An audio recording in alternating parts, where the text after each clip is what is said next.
E esses aviões que somem? Tipo, Malásia Airlines. Triângulo das Bermudas. Tá. É. Porque, por exemplo... tipo... E foi uma puta coincidência que foi da mesma... Os dois que sumiram foram da Malásia Airlines, né? Foram dois, não foram? Não, um sumiu e o outro foi abatido por míssil. Ah, tá. Então, eu não sabia dessa... Porque eu só soube da história, tipo... Ah, sumiu mais um. Mas um foi abatido por míssil? Foi o MH17, foi abatido por míssil. Foi acho que um ano depois que... Não, um ano não. Foi no mesmo ano, cara. A Malásia deu um azar do caramba. E os dois aviões grandes, então morreu muito passageiro, foi em 2014 isso. Eu lembro que não foi tão... Foi recente até, né? 2014 é recente. Então, sobre esse Malaysia, o que eu acho que foi... O piloto tomou aquelas ações deliberadas, o que sumiu. O outro não, o outro estava tudo certinho e os russos lá, ou os ucranianos, acharam que era um avião... inimigo e lançaram um míssil e... Mas, caramba, que responsabilidade. Dá pra checar, porra. Então... Enfim. E aí o ucraniano põe a culpa no russo, o russo põe a culpa no ucraniano. E fica nessa. Fica nessa aí. Tá. Mas o avião que sumiu, você acha que o piloto tomou uma decisão de tipo, pô, eu sei que aqui o radar não chega e eu vou fazer alguma coisa? Na verdade ele fez... Quando começaram a vir os reportes, eu sou especialista nesse avião, 777 em manutenção, é o Boeing 777. Quando começaram a vir os reportes assim de falha elétrica total, pro avião desligar tudo. Falei, é muito difícil isso acontecer. É quase impossível. Se a gente pegar assim, o caso mais grave que teve foi um 777 da TAM, que ele estava indo para a Europa e acabou pousando em Confins. Esse foi o caso mais grave que teve, que ele perdeu toda a força elétrica normal. Mas pousou. Mas existe a força elétrica de emergência. Nesse avião, as coisas foram desligadas. Manualmente. Manualmente. Não tem como ter a perda de energia total naquele 777. E o avião fez manobras que depois ficou se sabendo, né, com os radares primários, o tipo de curva que ele fez e atravessou de novo a península lá onde fica a Malásia e depois virou à esquerda para ir em direção ao Oceano Índico, tem que ter alguém comandando isso. Então, se fosse terrorista, os caras já tinham falado, ó, foi a gente. Porque que adianta o cara fazer um ato de terror e ninguém saber que ele fez? O cara quer o mérito, né? Quer o mérito. Então sobrou o piloto. Aí tem algumas questões assim, que tem sempre dois na cabine, né? Como é que você impede que o outro não deixe você fazer o que você quer fazer? Eu vi no seu canal que foi por isso que... Não por isso, né? Teve aquele caso que um piloto joga o avião numa colina. Isso, esse foi o Germanwings. Que aí, por conta disso, toda vez tem que entrar um comissário pra ficar lá e a porta é blindada, uma parada assim. A porta é blindada, Então, o que eu acho que aconteceu, e isso é, deixar bem claro, é achismo. Achismo teu. Eu acho que o comandante matou o copiloto e tomou o controle do avião. E uma vez que você tá com aquela porta blindada, ninguém mais entra.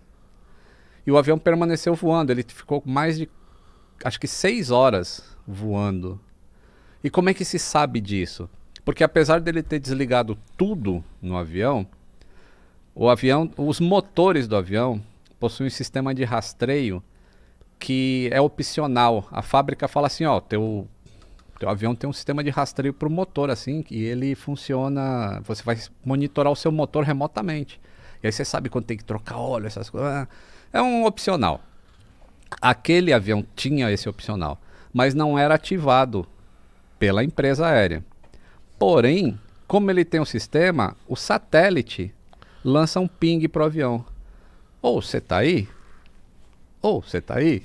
Entendeu? A cada intervalo de 1 hora. Não vai ter resposta, porque ele era opcional. Mas o satélite envia o ping. E sabe onde tá. E sabe onde tá. E aí eles pegaram o satélite, essas imagens de satélite, esses sinais de satélite, e descobriram que o avião poderia tanto ter ido para o norte quanto ter ido para o sul. E através do efeito Doppler. Olha que legal, por isso que eu acho que ciência é um negócio fantástico.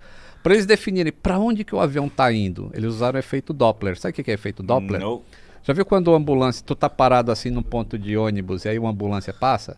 É assim, ou então o carro de Fórmula 1. Sim. Então, quando o carro tá vindo quando ele passa é Então, na posição do satélite, pelo sinal que o satélite recebia, ele sabia se estava sendo ou on. E aí ele definiu, esses caras foram pro sul. Foram pro Nyon ou pro In? Desculpa. Ai, caralho.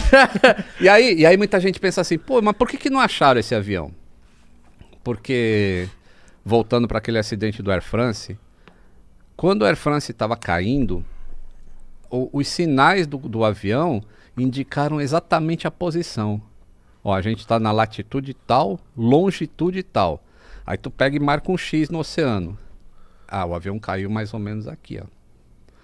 Demorou 2 anos para achar o Air France no fundo do mar, o avião, sabendo onde ele tinha caído. Mas Malaysia... é que o mar também é um mistério doido, né? O mar... E tava a 1.500 metros de profundidade o avião da Air Meu France. Deus. Então precisou de robô, né? Pra ir lá pegar as caixas pretas. Cara, e que da hora que o pessoal não desiste, né? Não desiste porque precisa saber o que aconteceu para que não aconteça de novo. Essa que é a beleza da aviação. E eu falo, as pessoas, muita gente... Óbvio que ninguém quer morrer de acidente de avião. Mas tem um lado bom disso, né? Nenhuma vítima em avião é em vão. Então, vamos buscar essas caixas pretas. Quanto está custando? 60 milhões de dólares eles gastaram em 2 anos para achar essas caixas pretas. Caramba. Mas acharam. Na caixa preta tem tudo. Eles vão Aí saber tudo. tem a conversa dos pilotos e tem os dados do avião.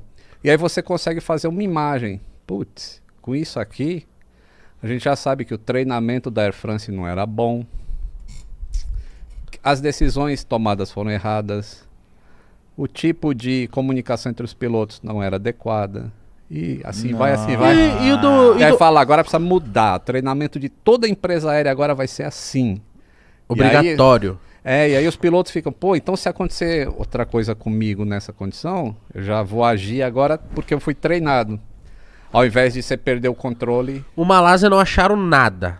Nada. Acharam um pedaço de flap numa ilha, em Madagascar. Mas era dele. Era dele. O que é flap? Flap é... Tu já voou atrás da asa. Quando o avião tá chegando assim... Quando ele começa a desacelerar para pousar, ele aí sai sai um negocinho assim. Aquele é o flap. Aí viram no caído isso? Acharam um pedaço. Caramba, Caralho, mano. só um pedaço disso, Só um pedaço. Mano, a caixa preta desse Malásia deve ser a coisa mais procurada da aviação, então. E não é. Porque como foi desligado a maioria dos sistemas elétricos... não tem muita coisa, né? Ela ficou funcionando por um tempo, mas o pior é o de voz. A comunicação na cabine, a caixa grava só 2 horas. Então a cada 2 horas o material é trocado, porque isso só é para usar em caso de acidente. Então 2 horas antes do acidente, tu sabe tudo o que aconteceu. Mas se não aconteceu acidente, não precisa ficar ouvindo o que os caras estão falando. Faz um backup e vai para 2 horas. Nem faz backup, apaga mesmo. É? Apaga? Apaga.